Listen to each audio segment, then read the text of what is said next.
Hi everyone, this is Hillary Ellers from Lightworks Studio, and we are presenting spiritual lessons for you.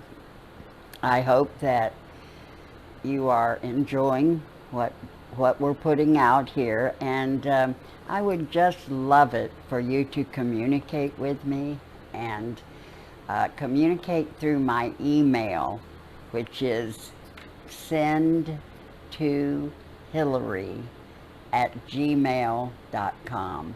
And it's listed in writing at the beginning of the lessons as one of the two ways that you can make a donation. So in communicating, use that send to Hillary. That is my email address. And I'd love to hear your questions, comments, recommendations. Let me know things you're interested in that you would like me to teach or cover. So today we are having, in a way, a kind of continuation, not of the last meditation we did, which was we made that into a big lesson, but the lesson ahead of that. And that was I'm forgetting the name of it. It's the Structure of consciousness. the structure of consciousness. So pause and say, so the last lesson. So the last lesson, this is more or less a continuation of that last lesson, the structure of consciousness. It carries forward many of the ideas of that lesson, and I am calling this lesson the ego and the superconscious. So we covered the levels of consciousness, which are basically the high self or superconscious, the middle self or the conscious self, and the low self or subconscious self. And know that or remember that the high self does not incarnate. I don't think we even mentioned that last time. But your higher self does not come into embodiment. It stays on the other side of life and helps you from the other side. It knows and understands your mission in this lifetime, and it offers guidance and direction to you. I feel like your higher self helps you arrange the script, so to speak, for your lifetime.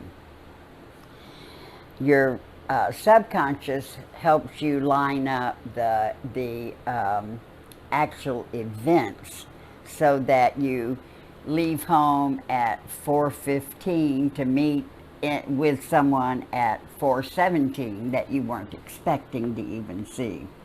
I think your subconscious helps you more with the appointments you have that are part of the big plan. Your middle self or your conscious self is really your computer program to help you connect with the physical plane or the physical dimension. If you did not have a conscious self, you just wouldn't even be aware of the physical dimension. And in so saying that it helps us connect with the physical, it gives you the awareness of the physical. And it's interesting because people at different levels of development, spiritual development, are at different places, of course, in their journey. And people who are younger souls or who are not as developed spiritually sometimes become very, very focused on the material world or the physical plane, and they may not have much awareness of any dimension beyond the physical. And I see that all the time with different people. And I would like to help you look at that in a way that is not judgmental, and not to feel that anyone is above anyone else or better than anyone else, but that we're just at different places on the trip. And it would be a lot like, taking a car ride from one city to another, and you pass through 3 other cities, and maybe on your car trip you've passed through the first city, and someone else has passed through the second city, and another person has already arrived at the third city. And if you were looking at a car trip, there would be no judgment at all about that being good or bad or better or worse or anything like that. You might be glad you're through with the trip if you're, on a long car ride. But I would like you to attempt to hold that same kind of lack of judgment around people's level of development. That there's really no better, no worse, nothing to really be in judgment about in regards to where people are at in their journey. And one thing my teacher, Ann Manser, told us, my little group that worked with her, is that before she died, she came to the realization, it was one of the last messages she sent us. When she was in the hospital, she sent us this message. She had come to realize that everyone was doing the best they knew how to do. And I think I believe that. I mean, sometimes we consciously make choices to do things that are not positive, and it is a conscious choice. And yet I feel that if we really understood all the repercussions of what would come about because of that choice, we would make a more positive choice. So even in that, I feel that we are still somehow doing the best we know how to do, and that we are, all of us are here learning, right? And I think when we get through with the learning, we move on. We'll have lessons about that. Yeah, we'll go into that more in detail. So you have your higher self, which we've talked about. You have your middle self, or your conscious self, which we've talked about. And then you also have what is called the low self, or the subconscious. And this part of your being worked with the deva that was helping you build your physical body when you were in utero, when all the chemicals and the right minerals and the right this and the right that were coming together, literally, for your body to be built. Your subconscious was right there working with the Devic being who was helping in that process. Your subconscious holds a memory of everything, and it even can help you connect to your memories of other lifetimes. It knows the journey and has all the details about the journey. Remember that your subconscious stores memories, especially traumatic memories that are unresolved and not in balance yet, or not neutralized yet. Your subconscious holds those memories in an actual physical place in your body. And you may have a birthmark or deformity or scar. It wouldn't be a scar because that would have happened after your birth, but you will sometimes come in your little infant, new little body, and have marks and spots and places on your body where you are storing trauma. It's interesting. Now, your low self not only holds memories, it is more your animal nature. It has the appetites and emotions of an animal. It is a more of an animal being, although we are animals. We are in the animal kingdom, and we are animals. And your low self really demonstrates that connection as an animal to itself. The subconscious is your doorway to all altered states. So anything outside your conscious thinking, your subconscious or low self holds the doorway for you. And you know, we did an exercise in which you saw your low self as an individual person, a being. And I would like you to think of your subconscious or your low self that way. It will help you work with your subconscious to see it as an actual individual person or being. I've seen my low self or my subconscious two different ways. One way I've seen my subconscious is very flamboyant, and she sort of, the closest I could associate her with something is a can-can dancer, you know, like da da da da da da, and lifting up the skirt and kicking the legs and all that. She's an attention seeker for sure. She's the part of me, one part of me anyway, that loves to teach. That's a ham at heart, right? But then the other side of her, very interesting, it's almost the opposite. It's shy, kind of retiring. It's younger, and it almost seems a little bit Asian in the way I see her. And she has short hair, and she's about, she's an adolescent, and very, very sensitive. And I think that she is probably the part of me that holds my intuition, that she's the very, very impressionable, aware one. So it's interesting to see your aspects of consciousness as individuals, and I think it will help you touch in with them.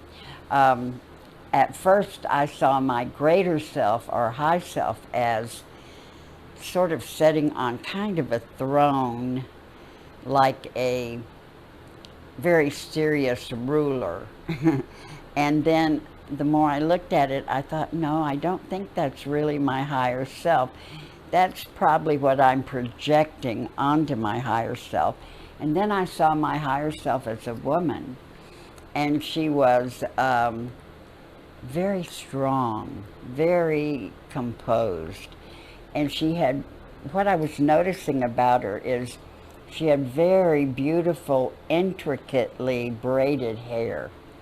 And she had long hair, but her hair was, something about her hair was very significant and captured my attention.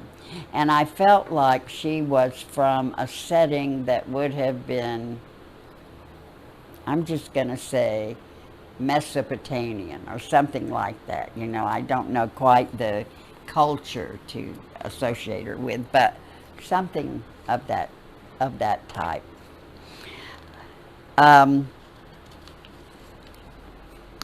We have said that some people just have more fluid levels of consciousness, that some people have just biologically inherited brains that operate more fluidly between these levels of consciousness.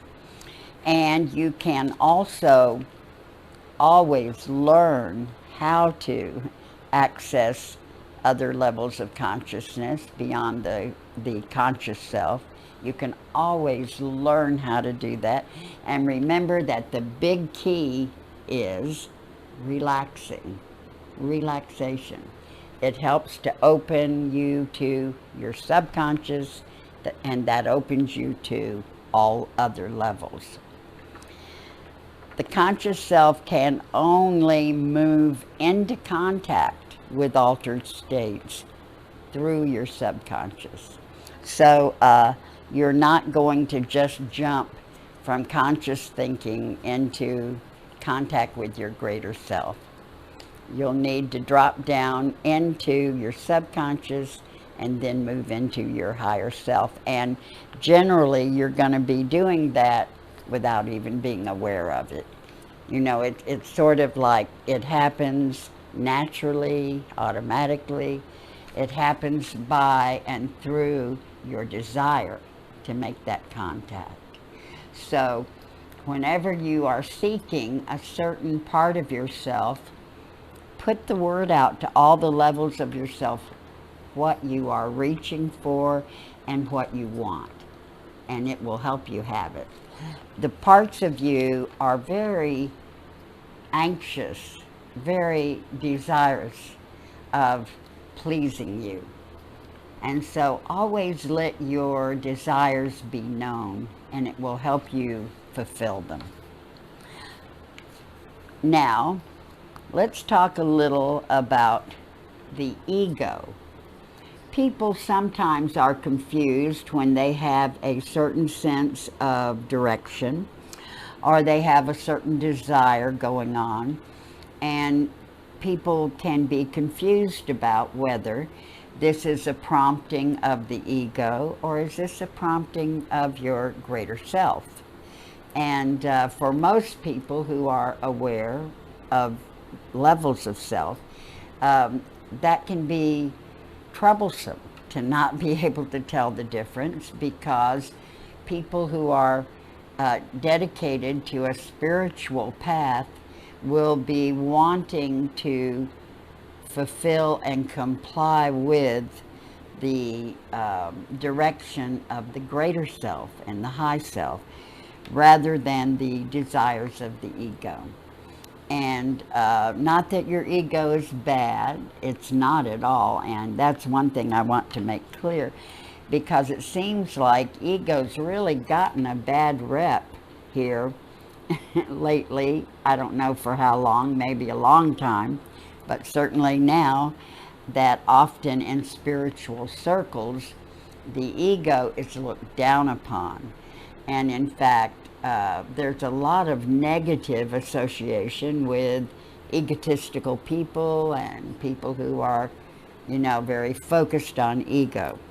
And yet, what I like you to know is that the ego is an immensely important part of your psyche. It is a container that you need, and if you don't have enough ego, you're going to really be having some problems, which I'll describe in a moment. Your ego gives you a sense of identity. It gives you a sense of self. It gives you a sense of individuality. It helps you separate yourself from everybody else. Now, there's a lot to be said for oneness, and we're always talking up oneness and talking down ego. But it's just as important to have contact with oneness as it is to have contact with individuality. They're both equally important. And at certain points in the journey, we are using one and then using the other in different circumstances. And it's important to have a strong sense of oneness and also a strong sense of individuality. When you are narcissistic, and boy, isn't that a favored dilemma or problem people have? We love to talk about other people being narcissistic. Like, that's a great definition for people we don't like that much, or that we're pissed off at, or, people we wish they'd be a different way. They're narcissistic. Well, narcissism is thought of as an overblown or overdeveloped ego, when really it is absolutely simply a reflection of a wounded ego. And it's very similar to an underdeveloped ego. So there's very little difference, really, in an overblown or an underdeveloped ego. Both are wounded, and they have opposite effects on an individual, but it's all about a wounded ego. The overblown ego is wounded, but the underdeveloped ego is just as wounded. And when we have an underdeveloped ego, we may have a lack of self-esteem, a lack of self-care. We may have trouble really in the world taking care of ourselves. And we have trouble either way, over or under. We have trouble with relationships, and all of our dealings in earth are more difficult for us if we don't have a healthy, clear sense of our identities. And it's very important.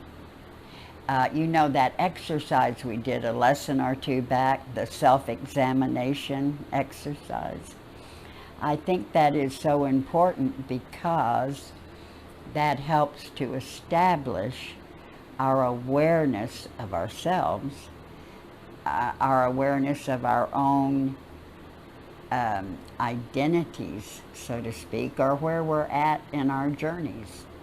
That's all reflected to us when we ask ourselves the kind of questions we were looking at in that meditation. And I really encourage you to do that meditation off and on every few months or so, and communicate with yourself. Find out where you're at with everything. And sometimes those parts of you don't have a real chance to communicate unless you slow down and make a space and go after some kind of communication with them. Just think of, it's kind of like they're trying to cross a street without a green light and traffic's heavy. So they're trying to weave in and out between traffic and get across the street. That's your thinking, is that heavy traffic. And those parts of yourself have trouble getting through to you unless you actually clear space in your thinking for them. And I always try to remember to include having you thank these parts of yourself for what they do for you, how they work with you, how they help you. And that anything you can do that establishes your relationship with each of the parts of yourself is helpful. And it helps you grow as an individual. It helps you function in a better balanced way in the world and in your life. So be appreciative of all parts of yourself. So it's important, I feel, to have communication with all the parts of yourself, even parts you're not as crazy about. So we have said if you have too much ego, you can seem to be narcissistic. And if you have too little ego, you can have problems with a lack of self-esteem. And these are different faces of the same energy, really. We always need to be able to move through our low selves, our subconscious, in order to connect with a higher level of ourselves, a wiser level. We need to be able to have our subconscious fairly in balance to move through it as a doorway to your higher or your greater self. So that you won't be stuck in narcissism, you won't get stuck in low self-esteem and all of that. Now, how can you tell the difference when your higher self is communicating with you or your subconscious or ego? And I don't want to get subconscious and ego necessarily mixed up, so erase that I said that. Let me say that a different way.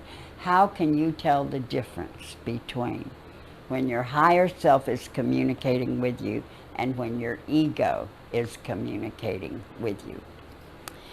Your ego and its communications can be erratic, very intense, demanding, changeable, which I guess is similar to erratic, bossy or demanding, which we've said demanding, very highly emotional, and kind of materially based. The ego can be confusing, it moves fast, it pushes hard, and in some ways, if you're really sensitive, it can feel unsafe.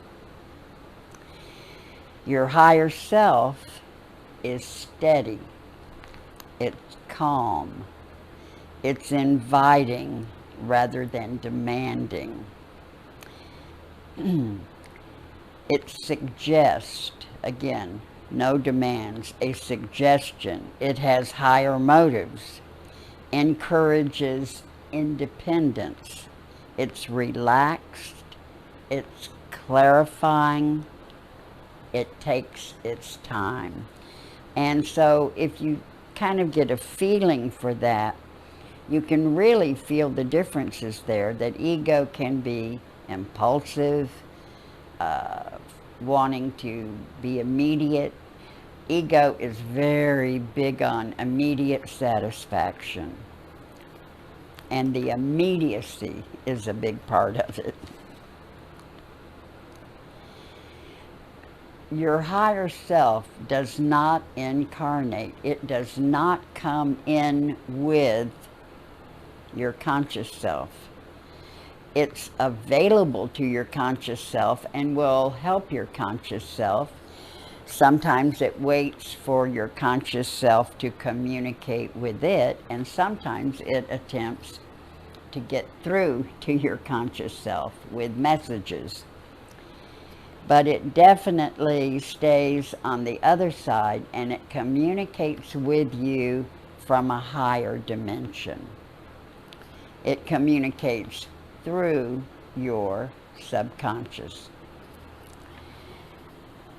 It helps show you, the higher self helps show you places you need to develop as you're developing your full human potential.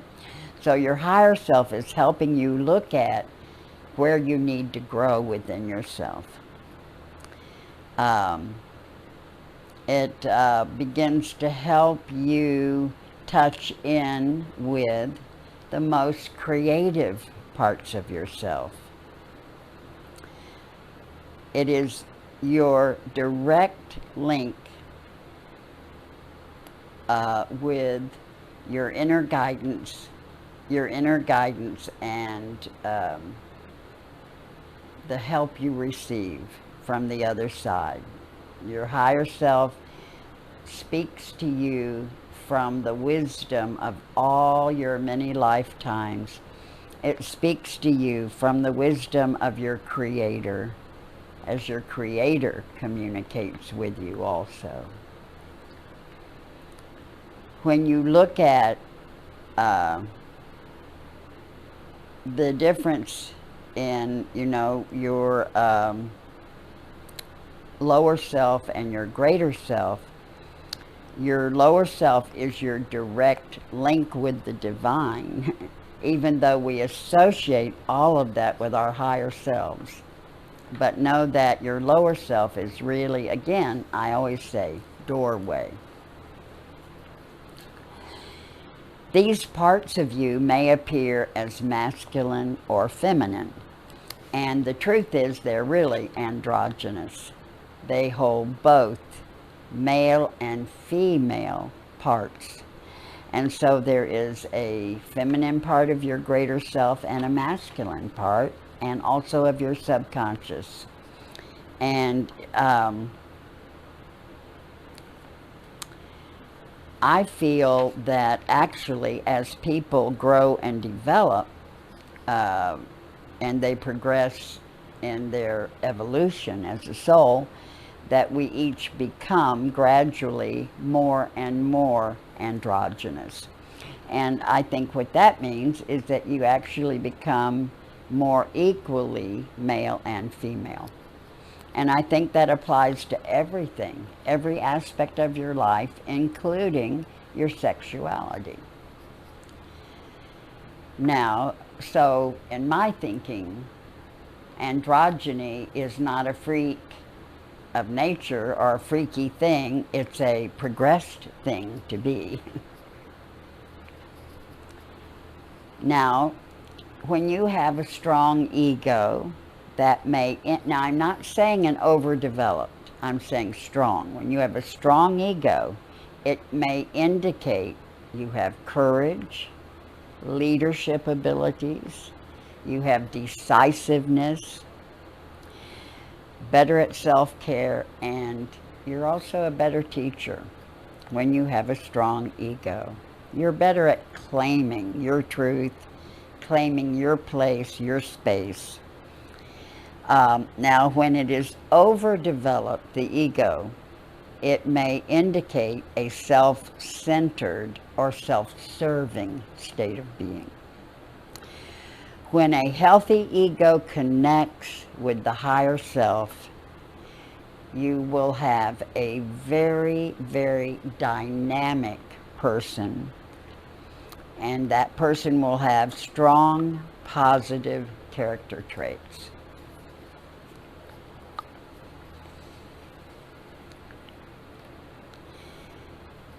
The higher self helps us choose the relationship, the conditions, and the circumstances of each life, because it understands what we hope to accomplish. And so it understands the experiences we need to have in order to accomplish our missions. Remember that it makes suggestions rather than demands. When you have a very urgent, demanding part of yourself that's up, it's your ego. The higher self does not judge or punish, and that's so important. We are never, I want you to know this, we are never, ever punished. Not by our greater selves and not by our Creator. We are never punished. We are given experiences only to help us learn, to help us learn, to help us progress, to help us grow. Not ever, ever as a punishment. And there's no time frame related to it. Like sometimes people will think of karma as a punishment, and they'll think, God, I bet I have 5 more years I have to go through this, blah, blah, blah. You know, they go on about it. No, you don't. You have one more moment to go through it. Only as fast as you change your thinking and then change your actions. You can immediately change circumstances. Now, sometimes it takes a little bit of time to the message you're sending out to the universe to return back to you and to become a healing, but it will come and it will happen. When you change thinking and you change actions around a hurtful circumstance, a negative circumstance, an unpleasant circumstance, you will change the circumstance. And remember that the Creator does not judge or punish. Please remember that. It's like a wonderful, loving parent that just wants us to learn and wants to help us learn. And this is super important. I'm going to stop here and then pick back up on this point when we start our next lesson. Your higher self can only give you what you receive. Now that may sound weird, but for instance, when I used to meditate and communicate with my higher self, it would always say, this is a comment it would make, let me love you. And I thought, well, that's the strangest thing to say, let me love you. And it took me quite a while to realize that I was actually in my life, in terms of how I treated myself, I was blocking the love of my higher self. And I had to really work on that, to open the door to my higher self through my subconscious, to forgive myself for things that I had done, to have compassion for myself. It took me quite a bit of work to work on all that. Not that I've got it down pat yet, you know, but I've made a lot of headway. And your greater self can only give you what you receive. We'll talk more about that in our next lesson. Thank you. Take care now. Bye-bye.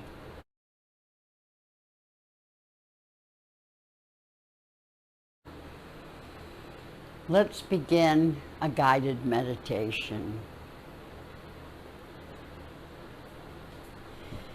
Simply allow yourself now to really be present in your physical body.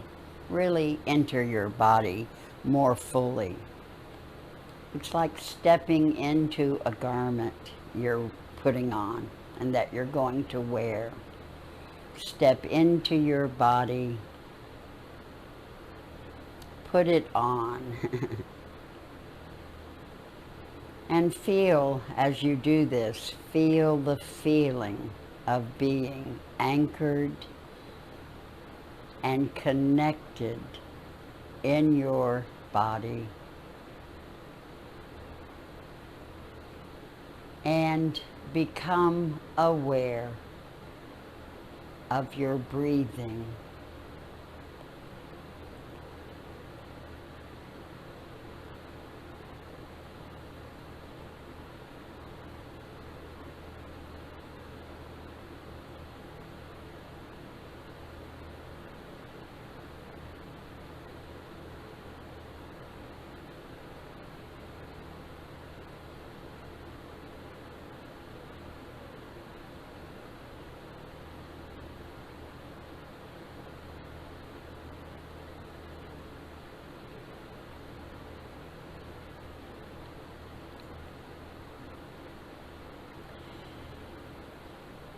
Simply feel what it feels like to breathe.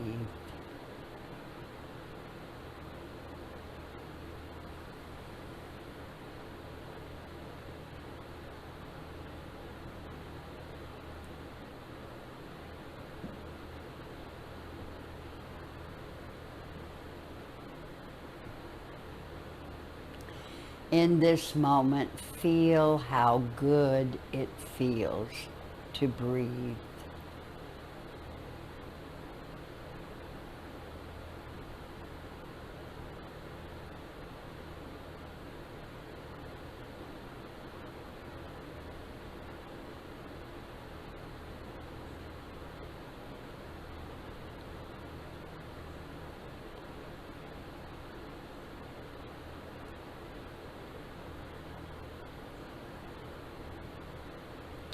Every incoming breath is bringing a soothing wave of relaxation through your entire body.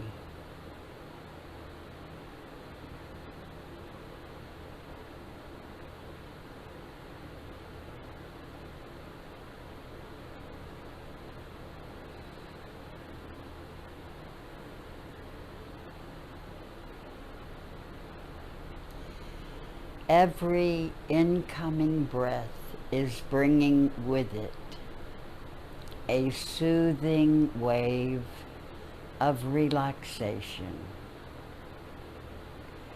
moving through your entire body. Feel each of your muscles relaxing, letting down,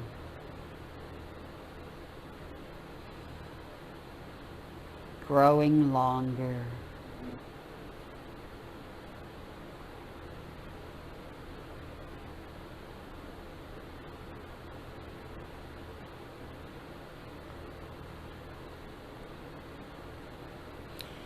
Every outgoing breath carries with it all of the tension of the day, all of the stress, all moving out and away from you.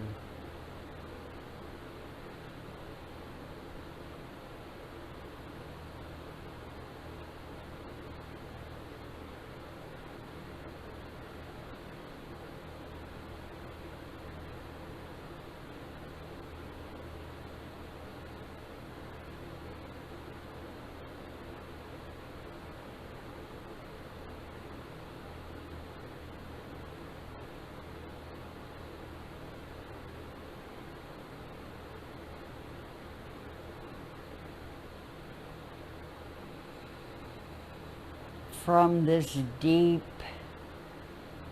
aware space, you are deeply connected with your subconscious.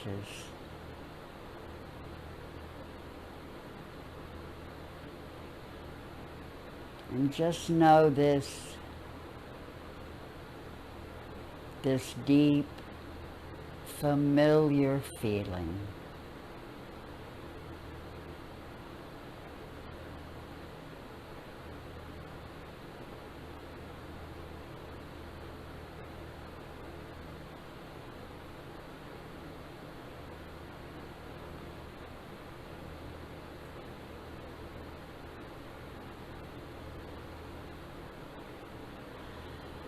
Imagine that through this connection there is a huge open door, and you can step out into any level, any place, any dimension.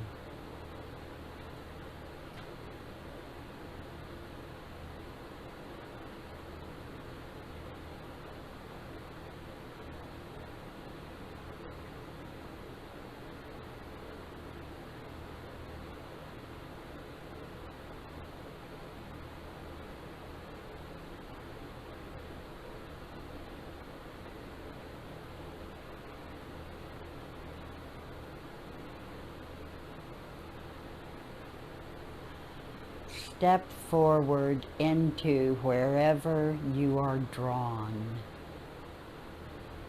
Just let yourself find your own destination.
Just allow yourself to have this experience.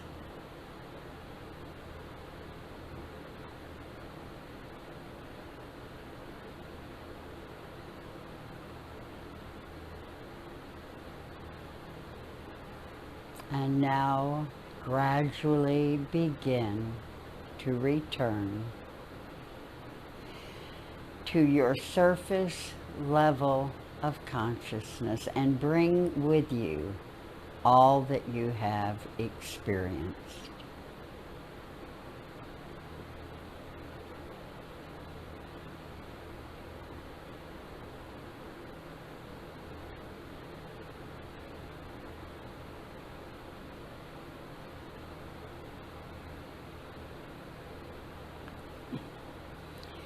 Gradually now find yourself returning to your surface level of consciousness and bring with you all that you have experienced.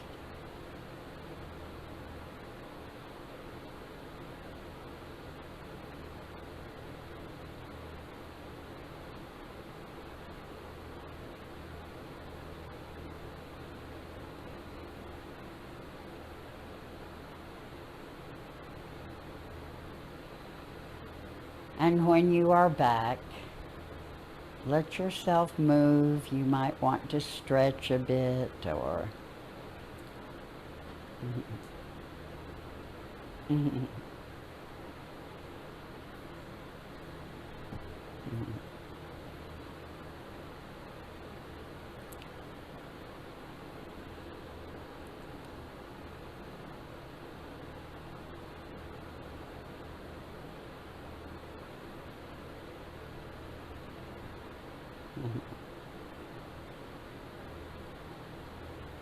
my kitty's right here by me, and I think she was meditating too.